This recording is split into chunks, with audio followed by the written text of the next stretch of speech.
शासनपति श्रमण भगवान महावीर स्वामी के भावपूर्वक चरण।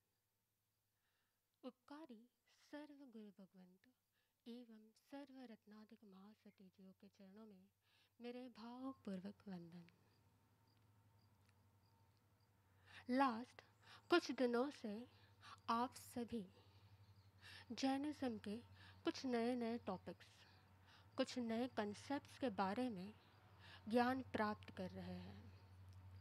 आप उनके बारे में कुछ नया लर्न कर रहे हैं, लेकिन आज हमें कुछ ऐसा सीखना है जो हमने बचपन से सीखा है, जो हमने बचपन से किया भी है, लेकिन फिर भी हमें नहीं आता।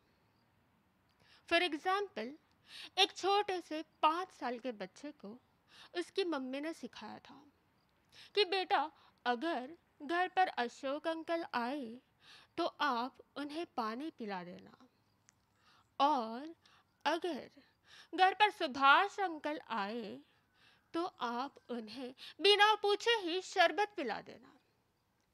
बच्चे ने तो सीख लिया। एक दिन अचानक उसकी मम्मी को किसी कारण से मार्केट में जाना पड़ा। अब बच्चा घर पर अकेला था और योगानुयोग उसी दिन अशोक अंकल और सुभाष अंकल दोनों ही एक साथ घर पर आ गए। अब क्या हुआ होगा? बच्चा तो आखिर बच्चा है। बच्चे ने वही किया जो उसे सिखाया गया था। वह अशोक अंकल के लिए पानी का ग्लास ले आया और सुभाष अंकल के लिए शरबत ले आया। लेकिन समझने की बात यह है, जैसे अभी ही पूज्य गुरुदेव ने कहा, आप ज्ञान प्राप्त कर लेते हो, लेकिन उस ज्ञान को आपको कहाँ और कैसे यूज करना है, उसका विवेक कब आता है? जब आपको वो ज्ञान डाइजेस्ट हो जाता है। यदि उस बच्चे में थोड़ी सी समझ होती, थोड़ा सा विवेक होता, तो फिर उसका बिहेवियर, उसका वर्तन कुछ अलग ही होता। ठीक उसी ही तरह हमें भी बचपन से सिखाया गया है 2 हाथ को जोड़ना, अपने मस्तक को झुकाना और तिखुत के पाठ से वंदना करना। अकॉर्डिंग टू कंपैरेटिव स्टडी, अगर देखा जाए, यदि मस्तक को झुकाना, 2 हाथ को जोड़ना यही वंदना है, तो फिर हमें भी बाहुबली की तरह केवल ज्ञान और केवल दर्शन प्राप्त हो ही जाना चाहिए, क्योंकि हम भी बचपन से क्या कर रहे हैं? वंदना कर रहे हैं।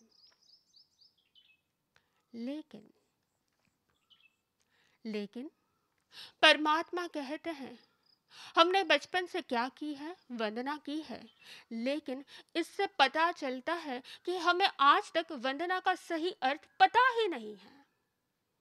परमात्मा ने कहा है, यदि आप यथार्थ वंदना करते हो, तो फिर आपकी सिर्फ एक वंदना हमारे जीवन के अनंत पाप कर्मों को क्षय करने की क्षमता धराती है। जैसे कि अग्नि के पास किसी भी चीज को ले जाओ तो क्या हो जाता है? जलकर राख हो जाती है। वैसे ही अगर हमारी यथार्थ वंदना हो, तो हमारी एक वंदना में इतनी ताकत है कि हमारे अनंत कर्मों को वो क्षय कर सके। हमारी एक वंदना में इतनी ताकत है कि वह हमें संसारी से सिद्ध बना सकती है।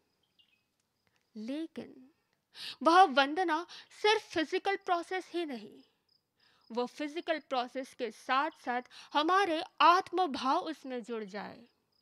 हमारे आत्मविशुद्धि अगर उसमें जुड़ जाए, तो हम एक वंदना से बाहुबली की तरह संसारी से सिद्ध भी बन सकते हैं।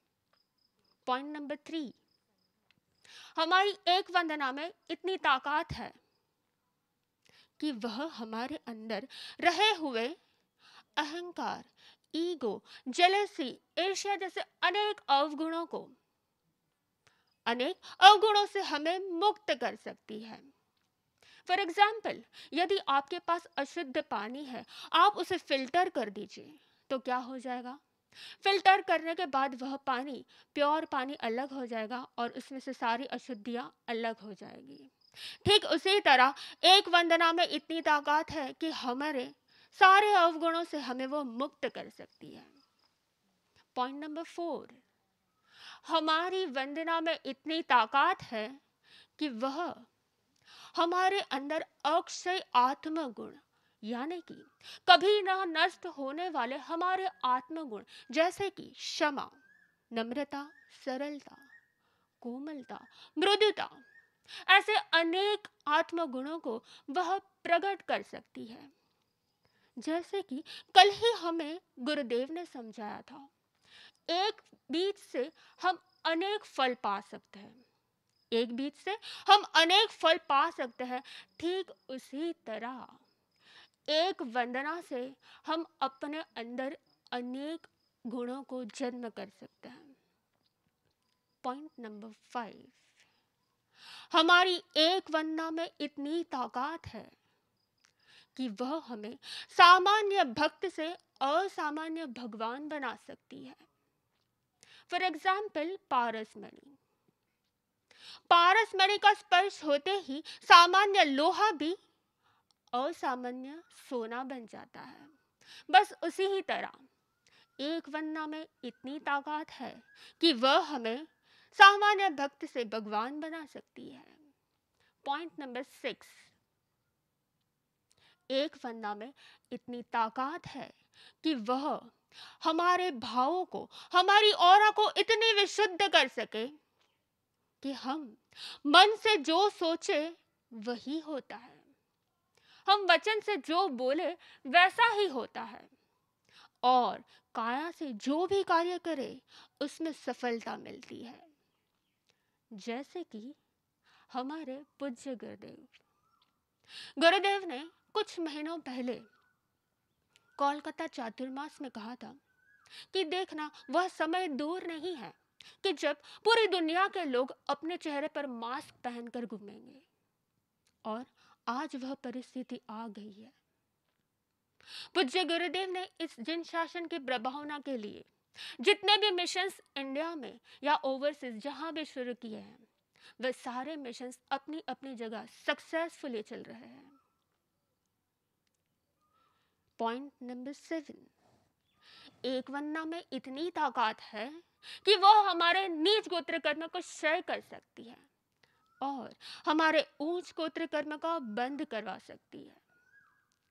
फॉर एग्जाम्पल, कोरोना के इस पीरियड में कुछ लोग ऐसे हैं कि जिन्हें ना ही गुरुदेव का प्रत्यक्ष दर्शन प्राप्त होता है और ना ही उन्हें पूज्य गुरुदेव की वाणी का लाभ होता है। लेकिन यही लॉकडाउन का पीरियड कुछ लोगों के लिए लाभदायी भी होता है, और वो लोग पूज्य गुरुदेव के सानिध्य में भी रह भी सकते हैं और उनकी सेवा भी कर सकते हैं। And even science has today accepted, आज विज्ञान ने ये एक्सेप्ट कर लिया है कि एक वंदना में इतनी ताकत है कि एक वंदना के द्वारा हमारे अंदर, हमारे बॉडी में फ्रेश ब्लड और ऑक्सीजन हमारे ब्रेन से लेकर फुल बॉडी में सर्कुलेट होता है, जिससे हमें अल्जाइमर्स जैसी कोई बीमारी कभी नहीं होती। लेकिन ये सारे बेनिफिट्स कब पॉसिबल है? जब हमारी वंदना यथार्थ वंदना हो। और यथार्थ वंदना किसे कहते हैं? यथार्थ वंदना वो होती है जब हमारे दो हाथ जुड़ते ही हाथ के साथ साथ हमारा हृदय भी परमात्मा के हृदय के साथ जुड़ जाए और परमात्मा के हृदय की तरह कोमल और नम्र बन जाए। लेकिन प्रॉब्लम क्या है? हमारा हृदय संसार के इतने लोगों से जुड़ा हुआ है कि वह परमात्मा से जुड़ ही नहीं पाता। पॉइंट नंबर 2, वंदना वह होती है जब हमारे वचन परमात्मा के वचन की तरह मधुर, अहिंसक और सत्य का बोध देने वाले बन जाए। लेकिन अफसोस की बात है कि कहीं ना कहीं हमारे वचन किसी ना किसी को हर्ट करने वाले बन गए हैं। पॉइंट नंबर 3, वंदना वह होती है कि जब हमारे हाथ जुड़ते ही हमारे हाथों के साथ साथ हमारे 2 नयन भी परमात्मा के नयन के साथ जुड़ जाए और परमात्मा के नयन की तरह हमारे नयन से भी सर्व जीवों के प्रति मैत्री भाव, करुणा भाव, वात्सल्य भाव छलकने लगे। आज आप सभी ने नोटिस किया होगा कि कोरोना के इस पीरियड में कुछ लोग ऐसे भी हैं जिनका किसी से कोई रिश्ता नहीं, कोई नाता नहीं, फिर भी वह लोग अनेकों अनेकों की सेवा करते हैं। पॉइंट नंबर 4, वंदना वह होती है जब हम अपने आराध्य देव यानी कि हमारे तीर्थंकर परमात्मा और हमारे आचार्य गुरु भगवान के चरणों में अपना मस्तक झुका देते हैं। किसी भी व्यक्ति का उत्तम अंग उसका मस्तक होता है और किसी भी व्यक्ति का सामान्य अंग उसके चरण होते हैं।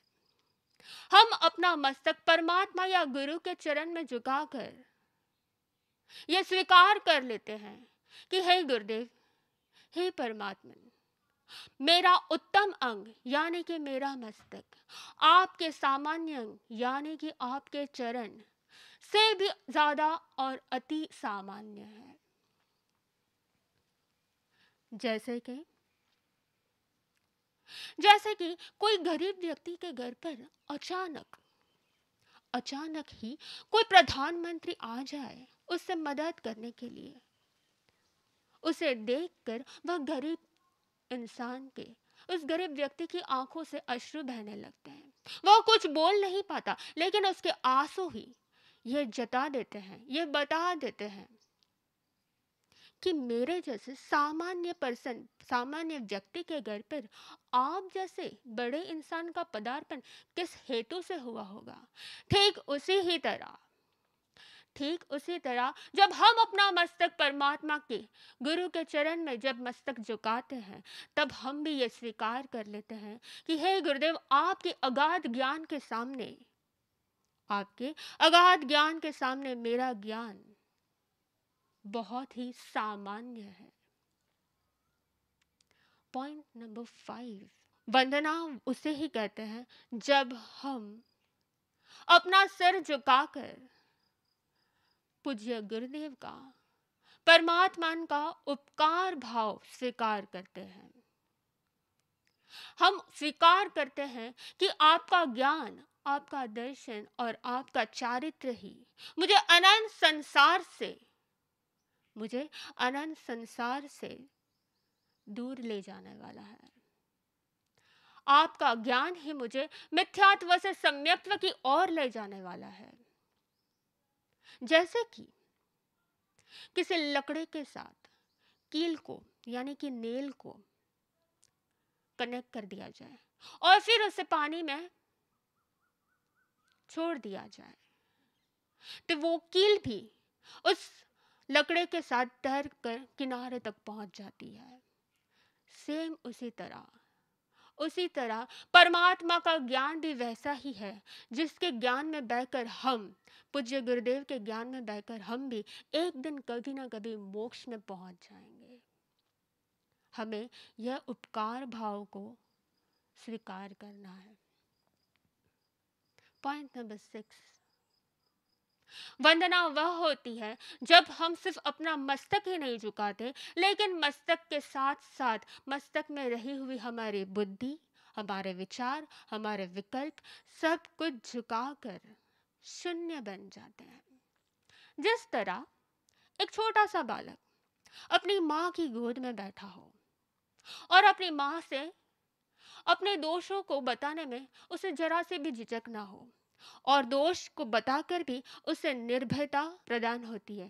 ठीक उसी तरह हम भी अपने गुरुदेव के चरण में, उनके सानिध्य में रहकर अपने दोषों को निर्भयता से आलोचना कर बता सकते हैं और शून्य बन सकते हैं। लेकिन वंदना कभी किसी के फोर्स से नहीं की जाती। वंदना किसी को दिखाने के लिए भी नहीं की जाती। वंदना कुछ प्राप्त होगा इस लोभ से भी नहीं की जाती। वंदना तो हमारे हृदय में रहा वह निस्वार्थ भक्ति भाव है। वंदना हमारे हृदय में रहा वो परमात्मा और गुरुदेव के प्रति वो उपकार भाव है, जिसे प्रकट करने के लिए हम वंदना करते हैं। लेकिन यह वंदना होती कैसे है? वंदना के 3 प्रकार हैं: जगन्य वंदना, मध्यम वंदना और उत्कृष्ट वंदना। जगन्य वंदना किसे कहते हैं? जगन्य वंदना वो होती है जब हम अपने पंच अंग को झुकाकर वंदना नहीं कर पाते, तब हम अपने 2 हाथ जोड़कर अपना मस्तक झुकाकर प्रणाम करते हैं। मथेण वंदामि कहकर जब हम अपना मस्तक झुकाकर प्रणाम करते हैं, उसे हम जगन्य वंदना कहते हैं। मध्यम वंदना वो क्या होती है? जब हम तिखुतु के पाठ द्वारा मन, वचन और काया से वंदना करते हैं, अपने पंच अंग को झुकाकर। पंच अंग यानी हमारे 2 हाथ, हमारा मस्तक और हमारे 2 पैर, दोनों ही झुककर जब हमारे परमात्मा, हमारे गुरुदेव को जब वह वंदना होती है, उसे हम मध्यम वंदना कहते हैं। और एक होती है तीसरी, उत्कृष्ट वंदना। उत्कृष्ट वंदना वह होती है जब हम प्रतिक्रमण के तीसरे पाठ यानी कि गुरु वंदन सूत्र से जब उखड़ू आसन में बैठकर हम वंदना करते हैं, उसे हम उत्कृष्ट वंदना कहते हैं। जगन्य वंदना हम सभी को आती है। हाथ जोड़ना, मस्तक झुकाना, प्रणाम करना, ये हम सभी को आता है। लेकिन शायद हम कभी कभी उच्चारण में मिस्टेक कर देते हैं। उसका सही उच्चारण है मथेण वंदामि, लेकिन कुछ लोग उसे मथेणम वंदामि कहते हैं। मथेणम वंदामि नहीं, लेकिन इसका सही उच्चारण क्या है? मथेण वंदामि। दूसरी है तिखुतु के पाठ से। इसका मतलब क्या होता है?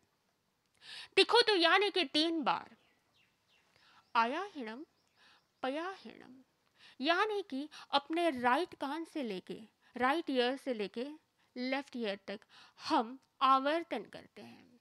मगर क्यों?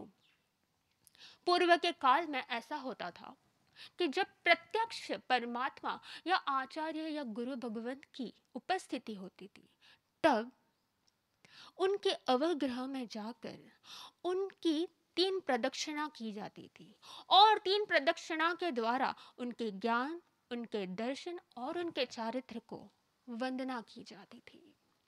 लेकिन वर्तमान में परमात्मा या गुरुदेव की प्रत्यक्ष उपस्थिति न होने के कारण हम आवर्तन करते हैं।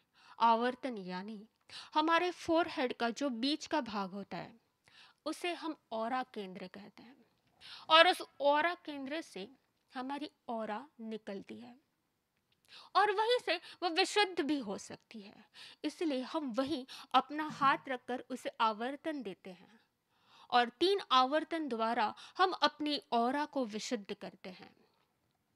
कैसे? परमात्मा के ज्ञान, दर्शन और चारित्र को वंदना करते करते हम अपने आवर्तन से हम अपनी ऑरा को विशुद्ध करते हैं। वंदामि, वंदामि यानी हम अपने 2 हाथ जोड़कर और मस्तक थोड़ा सा झुकाकर प्रणाम करते हैं। सत्कारेमि, नमन सामी, नमन सामी यानी कि आपके चरणों में मैं अपना मस्तक, अपने पंच अंग झुकाकर अपने मन को नमन करता हूँ। यानी कि मैं अपनी मन की सारी इच्छाओं को त्याग कर, मैं अपने मन की सारी इच्छाओं को आपके चरणों में रख कर अपने आप को नमन कर रहा हूँ। अब आपकी इच्छा, आपकी आज्ञा और आपके आदेश में ही रहने का संकल्प करता हूँ। यह होता है नमन सामी। सत्कारेमी, मैं पूज्य गुरुदेव की आंखों में देखकर, अपने दोनों हाथ फैलाकर उनका सत्कार करता हूँ, उनका वेलकम करता हूँ, उनका आदर करता हूँ, उनके गुणों का आदर करता हूँ और उन्हें वेलकम करता हूँ अपने हृदय सिंहासन पर विराजमान होने के लिए। सम्मानेमी, यानी कि हम पूज्य गुरु भगवंत के गुणों का, उनके ज्ञान का, उनके दर्शन का, उनके चारित्र का सम्मान करते हैं। दो हाथ को जोड़कर हम उनका सम्मान करते हैं और फिर मस्तक झुकाकर कल्याणम, यानी कि हे भगवंत, हे गुरु भगवंत, आप मेरे आत्मा के लिए कल्याण रूप है। आप ही मुझे मोक्ष के मार्ग पर आगे बढ़ाकर मेरी आत्मा का कल्याण करने वाले हैं। मंगलम, आप मेरे लिए मंगल स्वरूप है। आपने, आपके आने से मेरे जीवन में सत्य की प्राप्ति हुई है, जिससे मुझे मंगलता, हर जगह मैं जहां भी जाता हूं मुझे मंगलता प्रदान होती है। देव्यम, यानी कि हे गुरु भगवंत, आप मेरे लिए परमात्मा के स्वरूप हो। आप मेरे लिए उस परमात्मा के स्वरूप हो जिन्होंने स्वयं वितराग के मार्ग पर चलकर आत्मगुणों को प्राप्त किया। उसी परमात्मा के स्वरूप आप मेरे लिए हो। चेयम, यानी कि हे गुरु भगवंत, आप ज्ञानवंत हो। आपके ज्ञान का प्रकाश मेरे मिथ्यात्व रूपी अंधकार को दूर करने वाला है। पजुवा सामी, यानी कि अहो मेरे गुरु भगवंत, मैं अपने मन, वचन और काया से आपकी क्या पर्युपासना करूं, मैं आपकी क्या सेवा कर सकूं। ये होता है तिरखुत्तो का मीनिंग। यथार्थ वंदना तभी होती है जब हमें वंदना का मीनिंग भी पता हो, उसके पीछे का भाव पता हो और उसी के साथ हमारे मन, वचन और काया तीनों जुड़ जाए, तीनों एकाग्र हो जाए। वंदना धर्म की एक क्रिया भी है और वंदना ही विनय का दूसरा रूप भी है। हम अक्सर पूज्य गुरुदेव के मुख से यह सुनते हैं,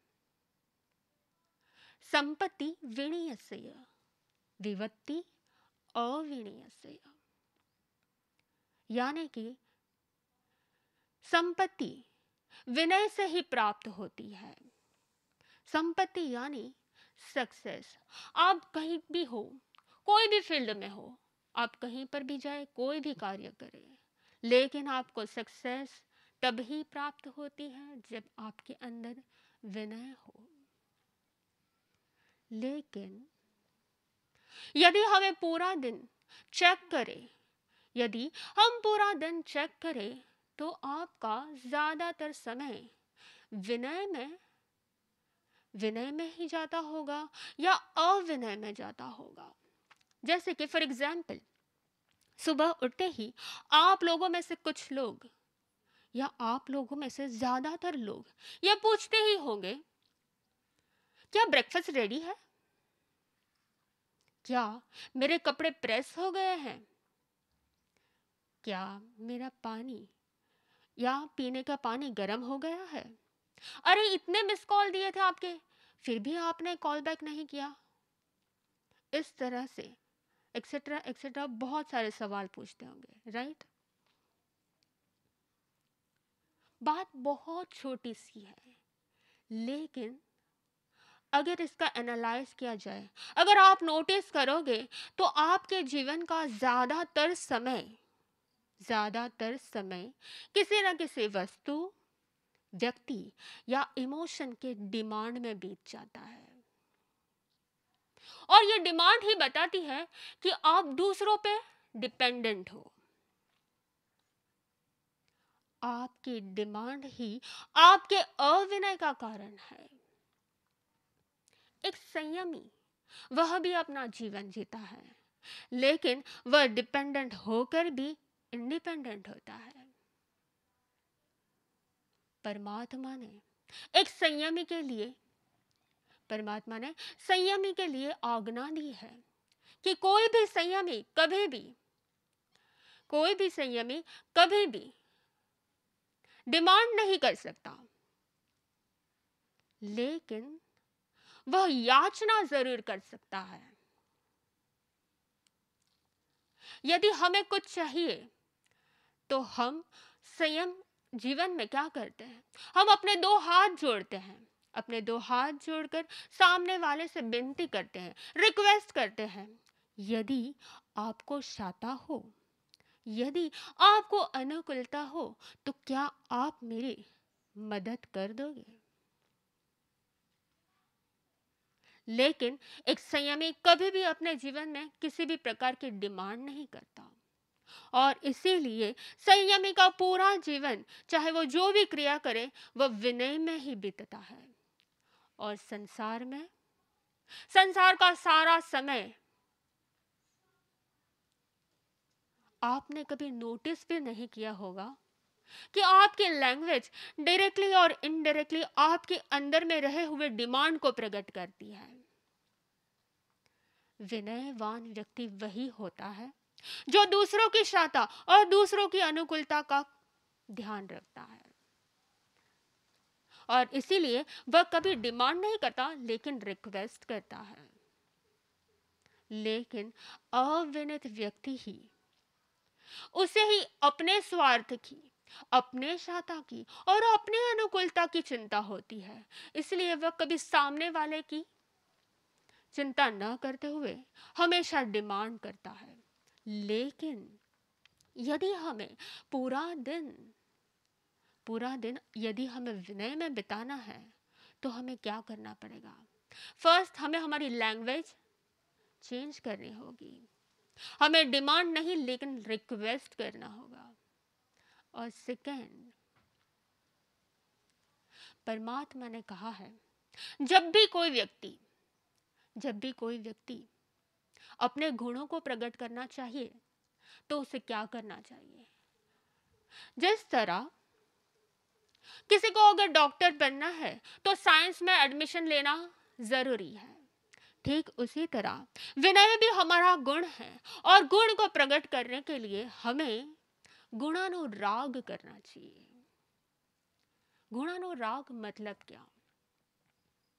गुणानुराग यानी कि जिन व्यक्ति में उत्कृष्ट विनय प्रकट हो चुका है, ऐसे हमारे तीर्थंकर परमात्मा, उनके गुणों का हम गुणगान करें।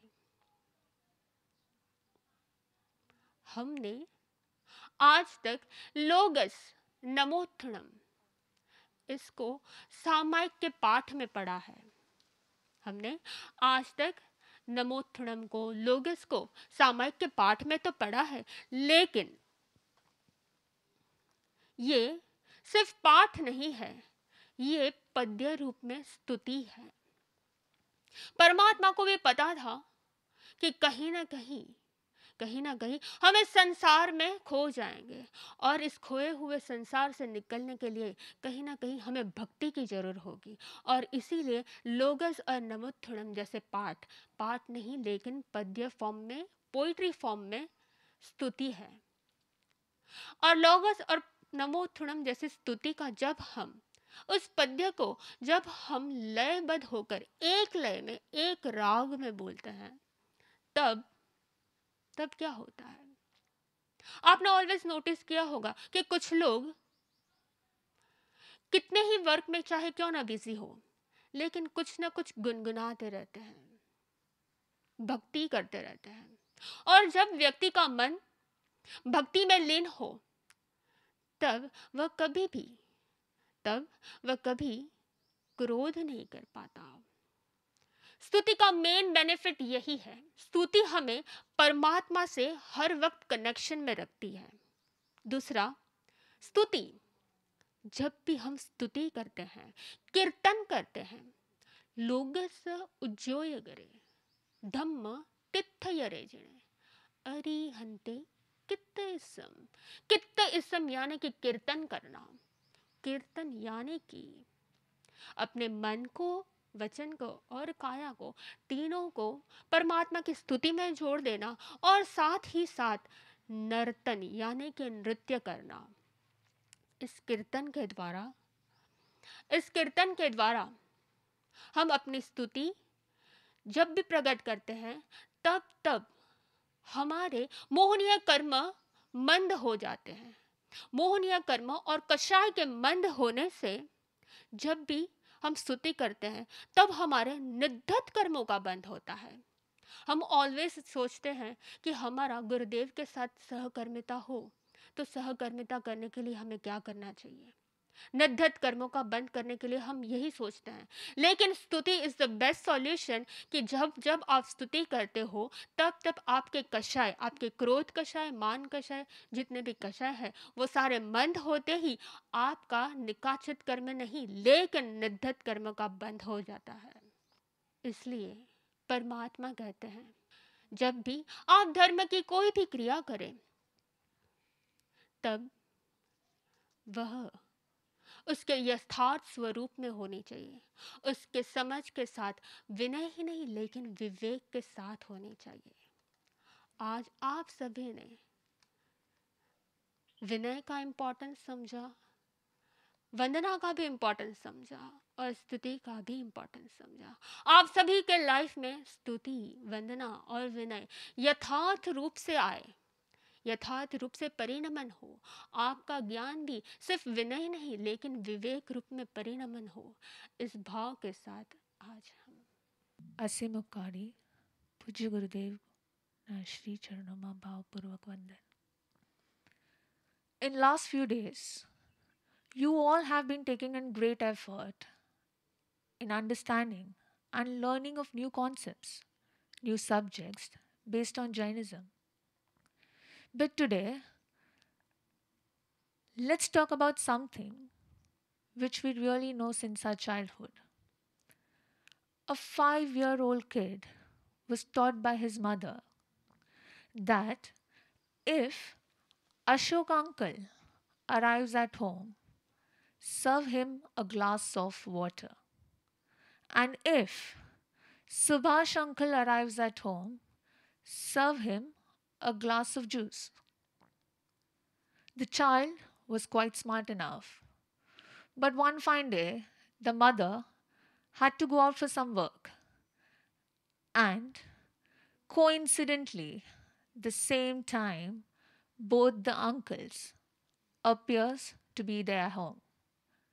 The child, as instructed by his mother, served a glass of water to Ashok uncle, and he served a glass of juice to Subhash uncle. The child was quite smart enough, but at that moment, he couldn't call it off. Same way, since our childhood, we have been taught to perform Vandana by folding hands and bowing our feet. Isn't it? Frankly and truly, just raise your hands. How many of you all, before attending this session, performed the Vandana and you have sat down for the session? How many? Or how many of you all straight away directly log into the password ID and have attended the session.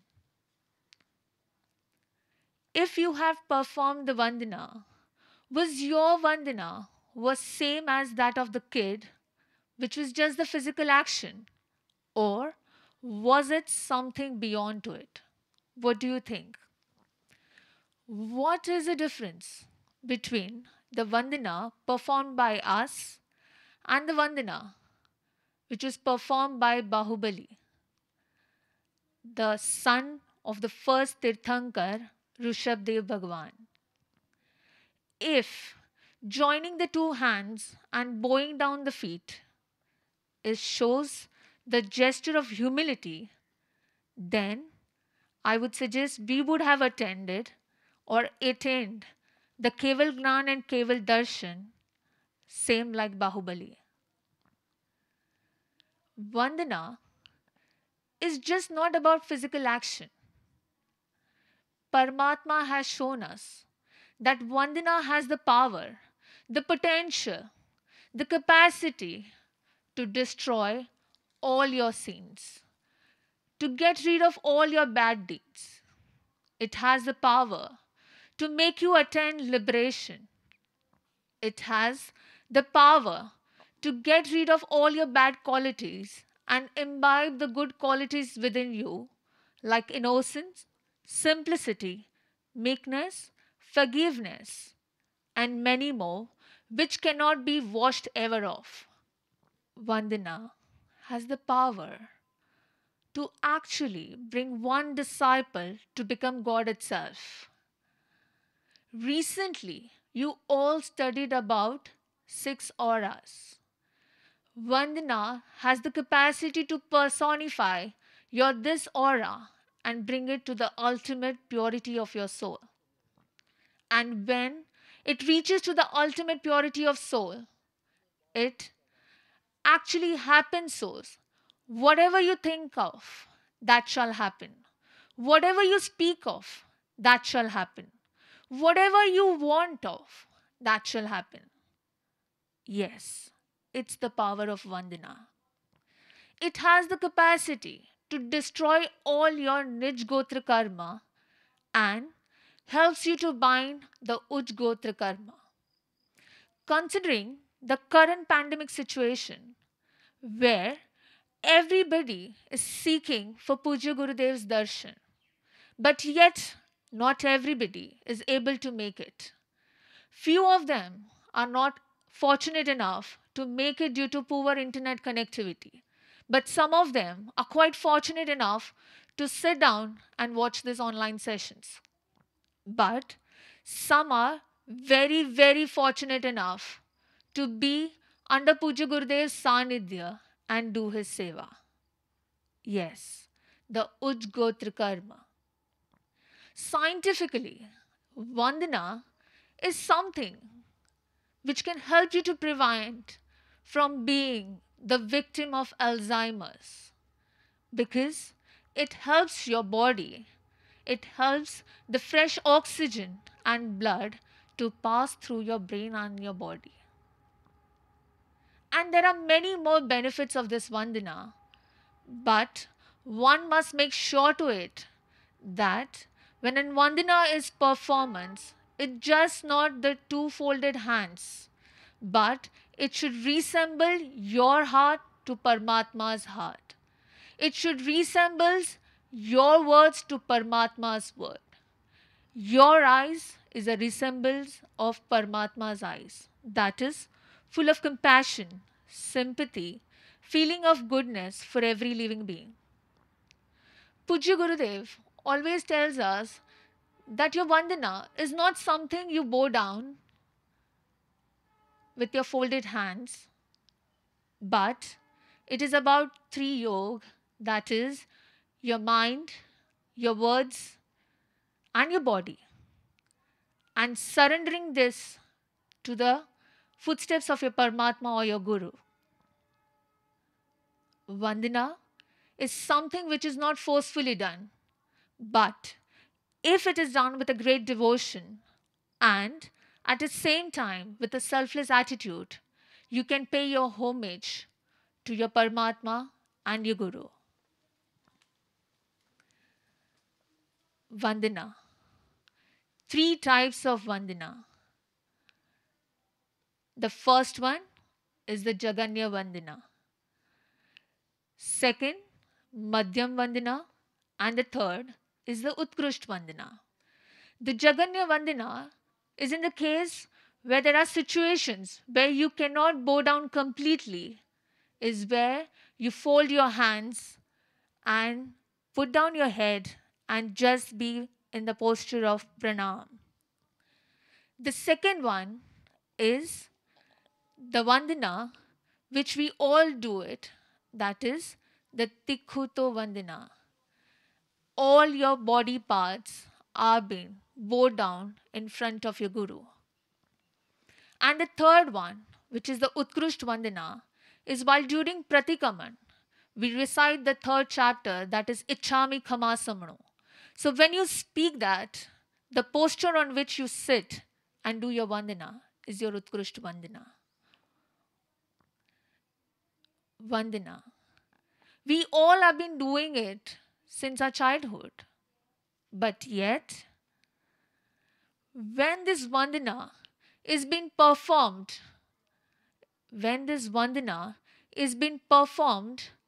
the willing of from within us, the Vandana, the Bhav is different.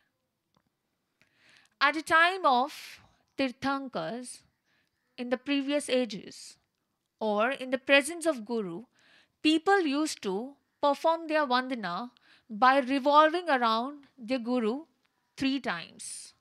The reason for 3 times of this Vandana was for the knowledge, the vision, and the conduct, which brought about the positivity and purified their aura.